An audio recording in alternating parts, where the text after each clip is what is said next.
আসসালামু আলাইকুম ফ্রেন্ডস, কেমন আছেন সবাই? আশা করি আল্লাহর রহমতে সবাই অনেক ভালো এবং সুস্থ রয়েছে। তো চলে আসলাম নতুন আরও একটি ভিডিও নিয়ে। অ্যান্ড আজকের এই ভিডিওতে আমরা আমাদের পার্সোনাল ইন্দোনেশিয়া গেমের সেটিংস নিয়ে বিস্তারিত আলোচনা করব। আমরা যখন আমাদের ফোনে গেম খেলি তখন কিন্তু আমাদের ফোনটা অত্যন্ত পরিমাণে ল্যাগ করে।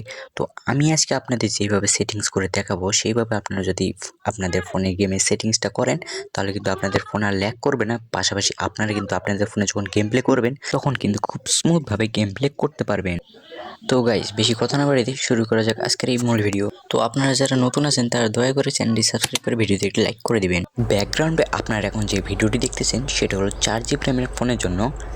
4GB র্যামের ফোনের ভিজুয়াল সেটিংগুলো কিন্তু একটু খারাপ। এইখানে কিন্তু আপনারা ভালো মানের গ্রাফিক্স পাবেন না, কারণ 4GB র্যামের ফোনগুলো যেগুলো এখন বাজারে পাওয়া যায় সেগুলোর প্রসেসর কিন্তু খুব দুর্বল হয়ে থাকে। সেই জন্য কিন্তু আপনারা এখানে হাই গ্রাফিক্সে গেম প্লে করতে পারবেন না। আপনারা যদি হাই গ্রাফিক্সে গেম প্লে করতে চান তাহলে কিন্তু আপনাদের ফোন অনেক ল্যাগ করবে। আর আপনাদের একটা কথা বলে রাখি, আপনাদের ফোনের র্যাম যতই হোক না কেন 4, 3, 6, 8, 12 কিংবা তার থেকেও বেশি, যদি আপনাদের ফোনের প্রসেসর ভালো না হয়ে থাকে তাহলে কিন্তু যতই ভালো সেটিং করে থাকুন না কেন আপনার ফোন কিন্তু ল্যাগ করবেই ভাই। তো এইরকম সেটিংস করার জন্য আপনারা সর্বপ্রথম আপনাদের ফোনে গেমটি ওপেন করবেন, তারপর আপনারা সেটিংসে ক্লিক করবেন, তারপর আপনার ভিজুয়ালে ক্লিক করবেন।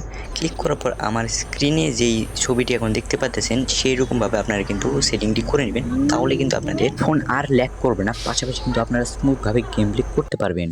এবং এখন যে ভিডিওটিতে আপনারা দেখতে পাচ্ছেন তা হলো 6GB র্যামের সেটিং। তো যারা কিনা 6GB র্যাম বা একটু ভালো ডিভাইসে গেলেন তাদের ডিভাইসের প্রসেসরগুলো কিন্তু একটু ভালো হয়ে থাকে, সেই জন্য কিন্তু আপনারা একটু হাই বা মিডিয়াম গ্রাফিক্সে খেলতে পারেন। সেম প্রসেসে আপনারা আপনাদের গেমটি ওপেন করে তারপর সেটিংয়ে ক্লিক করে আপনারা আপনাদের ভিজুয়াল সেটিংটি ওপেন করবেন, তারপর স্ক্রিনে যেইভাবে দেওয়া আছে জাস্ট সেইভাবে সেটিংটি করে নেবেন। নাহলে কিন্তু আপনারা যদি আবার ভুলভাল সেটিং করেন তাহলে কিন্তু আপনাদের ফোন আবার ল্যাগ করবে, তো আপনারা গেম খেলতে পারবেন না। তো ফ্রেন্ডস, আপনাদের একটা কথা বলে রাখি, আপনারা কিন্তু আগের মতন আর সাপোর্ট করেন না, আপনারা কিন্তু এখন ভিডিওতে আরও তো লাইক করেন না। তো আজকের এই ভিডিওতে আপনারা দয়া করে একটু লাইক করে দিবেন এবং আমাদের চ্যানেলটি সাবস্ক্রাইব করে দিবেন। তো আপনারা এই ভিডিওটি বেশি বেশি শেয়ার করুন আপনাদের পাশের গেমিং প্লেয়ারদের সাথে, যেন তারাও এইভাবে সেটিং করে